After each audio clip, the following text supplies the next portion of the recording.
Sir, mas lalo nang umiinit ngayon ng politika. Tapos, Oo nga. dun kayo sa kaso ba ni Senator Grace, anong palagay nyo? 90%, 100% ba kayo?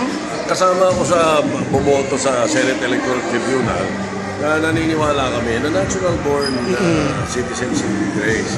At yun namang mga pinail sa COMELEC ay nasa ayos. Kaya talaga mahigit naman 10 taon na siya nananatili dito sa bansa. Lahat ng kamay nasa mga batas natin ay nasusunod naman sa pagkakandidato niya. Oo. Napapag-initan na lang kasi popular sa mga kababayan natin. Ganun ba talaga yung Sen, pag number 1 ka lagi sa survey? Alam mo naman ang politika sa atin, ganun talaga. We expected that and we should expect it. Kaya okay lang. Ang mahalaga nasa tama at tuwid ng lakad mo, okay ka.